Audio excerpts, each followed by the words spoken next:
Halo bosku, kembali lagi di channel gua Kaum Rebahan. Kali ini gua akan membawakan alur cerita film yang berjudul The Raid 2. Film ini menceritakan tentang misi seorang polisi yang harus mencari bukti siapa saja oknum polisi yang terkait dengan para mafia. Yang akhirnya demi menjalankan misi ini, dia harus masuk ke dalam penjara dan bergabung ke dalam gangster terbesar. Kalau gitu gak usah lama-lama, langsung saja kita menuju ke alur ceritanya.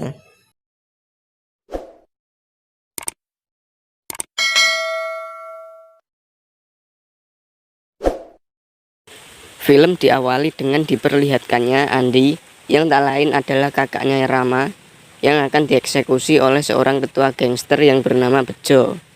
Karena di The Raid pertama, ia telah berkhianat kepada Tama. Lalu diperlihatkannya dengan Rama yang sedang ditawarkan untuk bergabung oleh seorang pria yang bernama Bunawar. Bunawar ini adalah komandan kepolisian yang sedang mencari bukti siapa saja oknum polisi yang bekerja sama dengan mafia, termasuk orang yang bernama Reza. Ia menginginkan Rama untuk bergabung dan menjalankan misi itu. Awalnya Rama sempat menolak karena melihat kekejaman Bunawar yang telah menembak Letnan Wahyu. Namun setelah mengetahui kakaknya mati, ia akhirnya setuju dan menerima tawaran itu.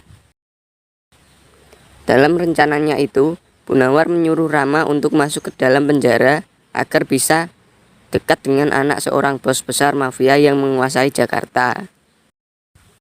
Agar bisa mempunyai nama jika masuk ke dalam penjara, dan kini ia harus mengganti namanya menjadi Yuda untuk menyembunyikan identitasnya.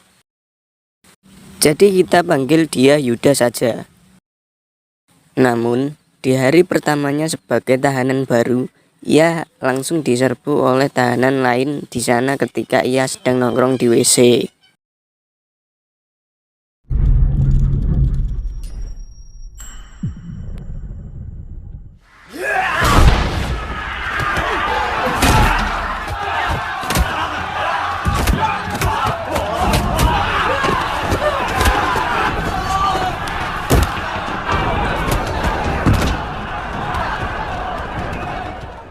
Meski akhirnya ia harus dikeroyok, tapi di posisi seperti itu kemungkinan gak bakal terlalu fatal. Karena kejadian itu, ia ditawarkan untuk bergabung oleh orang yang bernama Ucok, yang tidak lain itu adalah target utama dari Yuda, agar bisa dekat dengannya karena ialah anak dari bos mafia terbesar yang bernama Bangun. Tapi agar identitasnya tidak terbongkar, Yuda menolak dulu tawaran itu. Hingga suatu hari ketika para tahanan sedang berkumpul di lapangan, Yuda melihat ada kejanggalan di sana. Dan benar-benar saja, tiba-tiba Uco diserang oleh anak buahnya sendiri dan terlihat ingin membunuhnya. Namun di sini Yuda mencoba menghalanginya dan baku hantam di sana.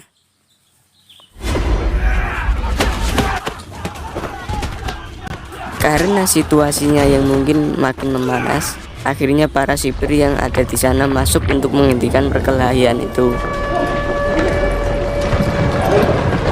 Tapi ternyata pertarungan itu bukannya berhenti, malah semakin menjadi dan banyak korban tewas berjatuhan.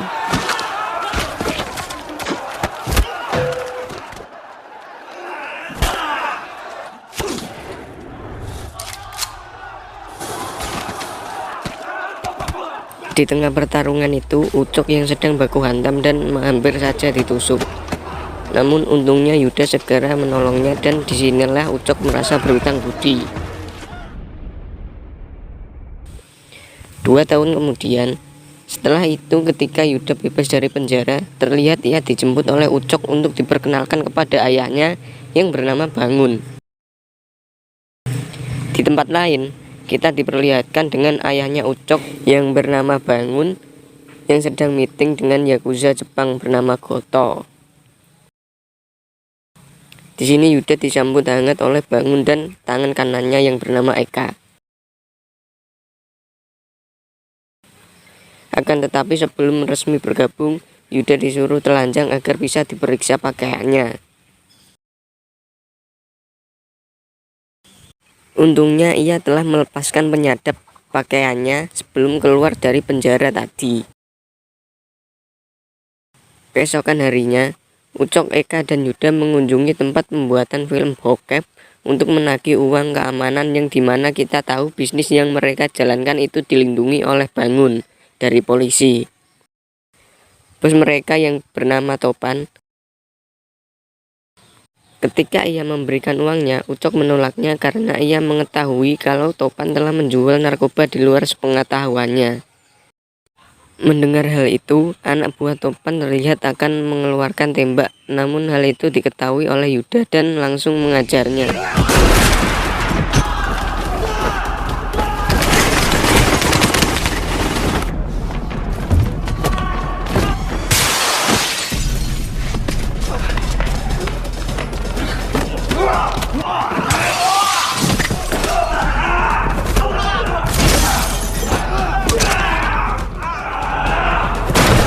Dalam pertarungan itu, Yuda berhasil mengalahkan mereka semua dan Topan pun mati di tangannya.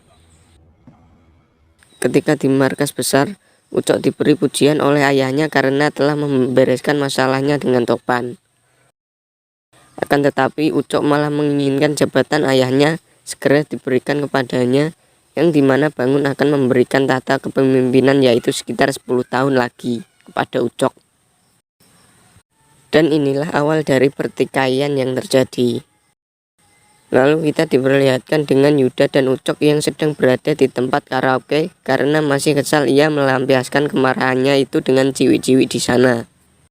Tidak lama kemudian, Ucok ditelepon oleh seseorang. Melihat Ucok keluar, dengan cepat Yuda memasukkan penyadap suara ke dalam dompetnya itu.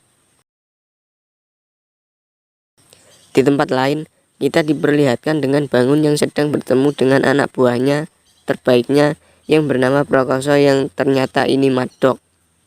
Ia adalah seorang pembunuh dan sudah menjadi langganan Bangun untuk membunuh orang.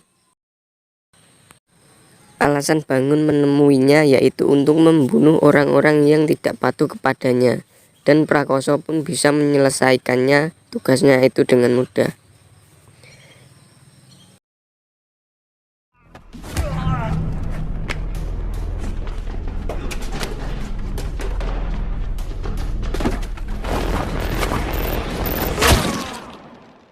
Esokan harinya, kita diperlihatkan dengan Ucok yang bertemu Bejo untuk membahas bisnis dalam perbincangan, yaitu Bejo meminta wilayah yang dikuasai geng Goto atau geng Jepang tadi.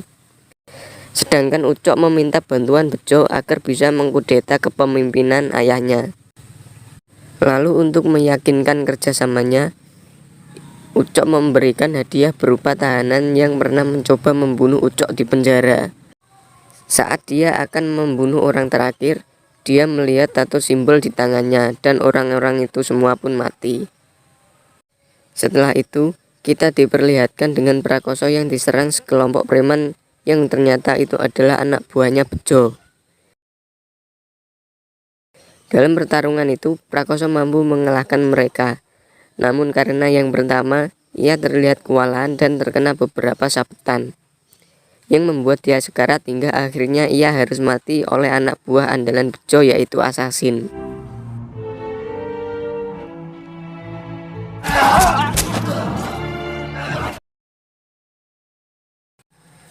Lalu Ucok melihat kejadian itu, yang dimana kita tahu itu adalah rencananya untuk mengadu dombakan Bangun dengan Goto. Terlihat ketika Ucok menemui ayahnya dan menyuruh untuk menyerang klan Goto karena telah membunuh Prakoso yang telah berjasa terhadap keluarganya. Akan tetapi Bangun tidak langsung mengambil keputusan agar tidak terjadi perang dengan klan Goto. Dan karena kejadian itu, rencananya tidak berjalan dengan mulus, yang membuat ia harus mengganti strategi. Lalu Bejo mengeluarkan Assassin, Hammer Girl, dan Best Bowman untuk membantai orang-orang penting di klan Goto. Ia adalah adik kakak yang menjadi pembunuh agar bisa terlepas dari kekejaman ayahnya. hingga akhirnya mereka bertiga berhasil membunuh orang-orang penting di klan Goto. Bersamaan dengan itu, ketika Yuda hendak pergi, tiba-tiba ia diserang oleh sekelompok orang yang langsung menusuk pisau ke mobilnya.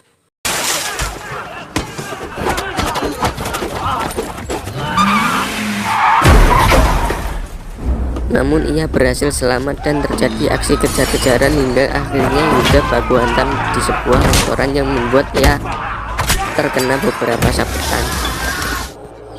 Dan dia juga melihat identitas polisi di orang yang telah ia bunuh. Karena orang-orang penting Goto yang berjatuhan, akhirnya Bangun dan Goto mengadakan pertemuan. Dalam pertemuan itu, Ucok sempat ikut campur dan tidak mau lagi berdamai dengan Goto. Namun, katanya itu dibantah oleh ayahnya dan Bangun meminta maaf kepada Goto atas kejadian itu. Di markas besar, Bangun mengajar anaknya itu karena perbuatannya yang hampir membuat kedua belah pihak berperang. Saat Eka menyuruh Bangun untuk berhenti mengajarnya, tiba-tiba Bejo dan anak buahnya datang. Melihat kedatangan Bejo, tiba-tiba Ucok menodongkan pistol dan langsung menembakkan ayahnya. Melihat hal itu, Eka langsung mengeluarkan pistolnya, namun kalah cepat dan malah ia yang tertembak. Di saat Bejo akan membunuhnya, tiba-tiba Yuda datang dan langsung menghajar mereka dan menyuruh Eka untuk pergi. Di sini terjadi baku hantam dengan assassin yang membuat Yuda harus pingsan.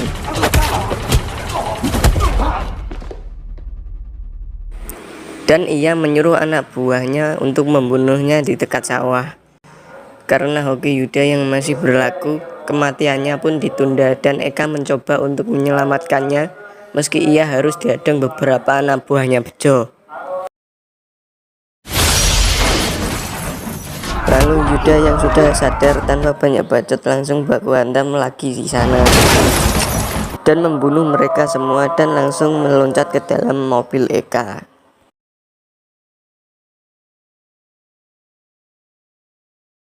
Setelah itu, mereka berdua pergi ke sebuah gedung tua dan disinilah kita bisa mengetahui ternyata Eka juga adalah anggota kepolisian yang menyamar sebagai intel, yang dari awal ternyata Eka sudah mengetahui identitas asli Yuda sebagai intel yang sama seperti dia.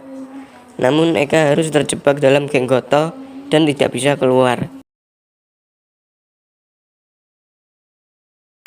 Lalu malam harinya ia langsung menyerang ke markas Bejo sendirian. Tanpa banyak bacot, ia langsung masuk ke sana dan baku hantam dengan anak buah Bejo.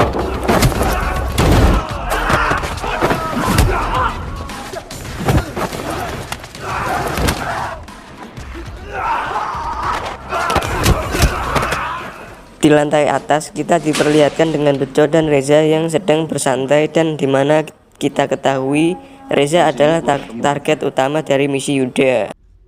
Di sini Ucok tak sengaja melihat tato Bejo yang sama persis gambarnya dengan orang yang pernah dieksekusinya. Melihat hal itu, ia mulai menyadari bahwa orang yang mengincarnya ketika di penjara adalah Bejo. Di bawah, Yuda masih baku hantam. Mengetahui keberadaan Yuda, ternyata Bejo langsung menurunkan ketiga anak buahnya. Terlihat di sini pertarungan diawali dengan si cantik berpalu dan cowok bertongkat.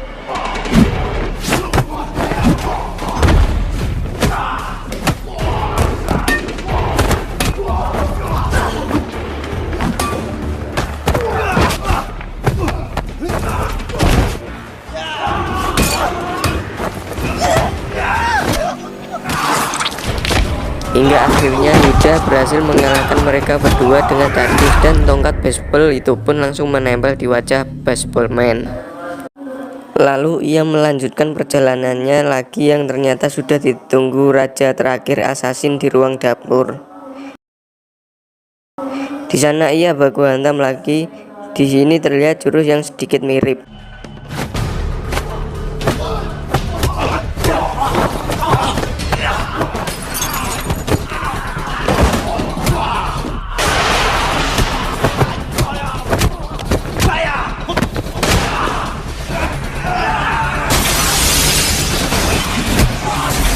hingga akhirnya assassin harus mengeluarkan kerambit miliknya dan berhasil membuat luka di hati Yuda. Namun ternyata lagi-lagi Yuda mampu mengatasinya dan berhasil membunuhnya.